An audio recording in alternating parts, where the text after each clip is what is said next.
So what are some of the most popular TikTok effects? Hi everyone, welcome back to the channel App Guide. In this video I will simply guide you through some of the most popular TikTok effects, so make sure to watch the video till the end. Now, finding the popular or trending effects on TikTok is relatively very simple. All you have to do is simply go ahead and first of all launch the TikTok application here.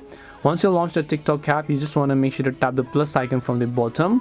Once you tap the plus icon, over here you'll find this option that says effects, so you want to make sure to tap the effects tab, and then by default you will already be under the trending tab, as you can find over here. So you can just choose any of the effects that you like over here and you'll be able to choose them. These are some of the most trending ones. You can also create your own, or you can go to new tools, movies, or whatever else type of effects that you want, but the popular ones are always going to be at the top of the feed, which is on the trending ones, as you can currently see.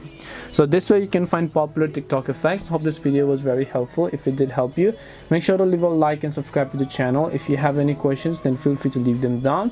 Thank you for watching and see you in the next video.